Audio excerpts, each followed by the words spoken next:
श्री चतुरोनागा जी महाराज गोवर्धन की परिक्रमा कर रहे थे। और परिक्रमा करते हुए क्या हुआ, उन बाबा की बड़ी लंबी लंबी जटाएं थी। वो जो जटाएं थी एक करील की कुंज में अटक गई। करील में आप जानते हैं ना कांटे लगे रहते हैं, तो वो करील की कुंज में अटक गई वो। तो बाबा ने सोची कि अब भाई अटक गई है हमारी ये जटाएं, तो एक काम करो अटकी रहने दो, इसे छुड़ाते नहीं हैं। जितने उनके साथ 2-4 सेवक थे, सेवक ने कही बाबा तू बोले तो हम सुलझा दें। बाबा ने कही तैने अटकाई है? उनने कही नहीं बाबा हमने थोड़ी अटकाई है, जब तैने अटकाई ना है तो तू काहे को सुलझाएगा?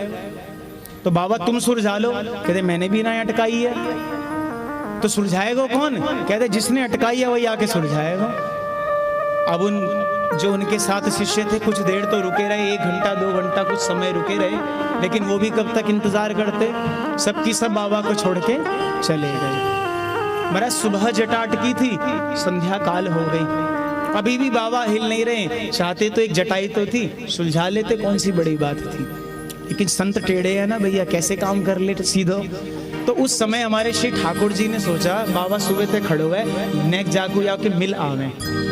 तो श्री ठाकुर जी गए, अकेले पहुंच गए वहां पर। सुंदर अपना भैया मोर पंख धारण कर रखा है, कमर में फेटा बांधा हुआ है, पीतांबर धारण कर रखी है, बांसुरी लगा रखी है, कांधे पे कारी कांवरी ओढ़ रखी है, सुंदर मकर आकृत कुंडल धारण कर रखे हैं, पैरों में सुंदर पाजेब धारण कर रखी है।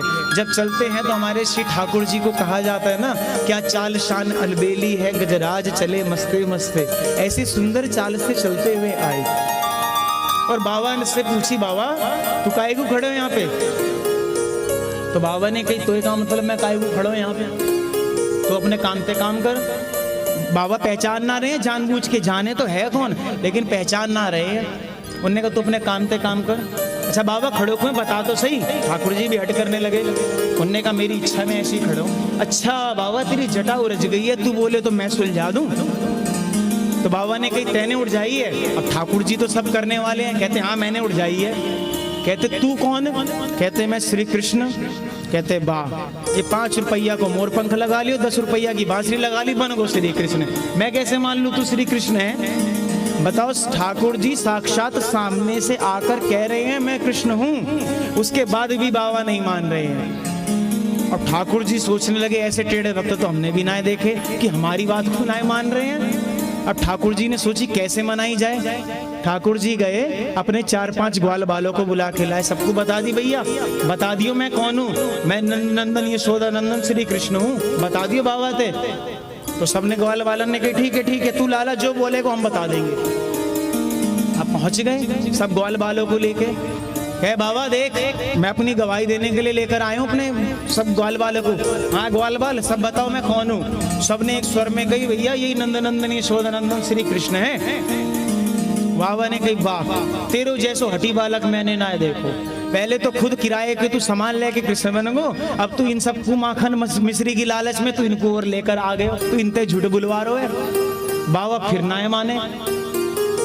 ठाकुर जी ने सोची कैसे मानेंगे, हमारी बात ही ना मान रहे। ठाकुर जी भाग कर गए नंद भवन में, अपनी यशोदा मैया को पकड़ कर लेकर आए।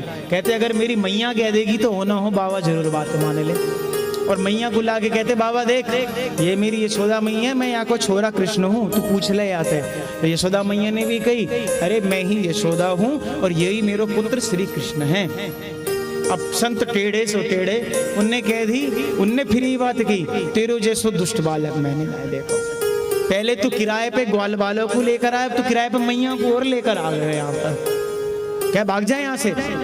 अब मैया ने कही लाला तूने यही काजे मुझे यहाँ बुलायो, ये संत भी मानने को तैयार ना है मैं तेरी मैया हूँ, भाग जाए यहाँ से तू। मैया चली गई अपने महल में। अब ठाकुर जी ने संत के सामने हाथ जोड़े। संत भगवान से कही बाबा एक बात बता, तू कैसे मानेगो कि मैं श्री कृष्ण हूँ। तो बाबा ने कही जब किशोरी जी आकर कह दे कि तू कृष्ण है मैं तब मानूंगा तू श्री कृष्ण है, उससे पहले मैं मानने वाला नहीं हूँ। ठाकुर जी पहुंचे भागकर बरसाना में। जटा कहाँ उड़जी भैया गोवर्धन में, भागकर कहाँ पहुंचे बरसाना में। और जब बरसाना में पहुंचे तो हमारी किशोरी जी महाराज सेज पर पौड़ी बही है। जितनी अष्ट सखियां हैं, कोई चवर डुला रही हैं, कोई जल दे रही हैं, कोई तांबूल दे रही हैं, कोई व्यजन कर रही हैं, कोई महाराज आदि आदि सेवाओं में लगी हुई हैं। अब ठाकुर जी ने पहले द्वार पर खड़े होके कहा, श्री किशोरी जी की जय हो। उनको पता है बिना जयकारा लगाए एंट्री नहीं मिलेगी, जयकारा लगाया तो ललिता जी आई बाहर, पूछा बताओ किस लिए आए हो, यहाँ पर किस लिए आए हो। तो श्री ठाकुर जी ने कहा, मैं किशोरी जी से कुछ 2 मिनट वार्तालाप करना चाहता हूँ, तुम थोड़ी इजाजत दे दो तो मैं जाके वह कार्य को कर सकूं, अगर आप थोड़ा सा मुझे इजाजत दे दो। तो श्री ललिता जी ने, क्यों आचार्य हैं, तो उन्होंने कहा ठीक है जाइए बात कीजिए।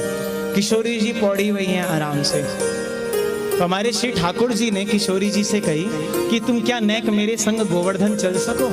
तो उनने कही काय बात को जा रहे हो आप। श्री किशोरी जी से हमारे श्री ठाकुर जी निवेदन कर रहे हैं, तुम एक बार चल के उन बाबा से कह दो कि मैं श्री कृष्ण हूँ।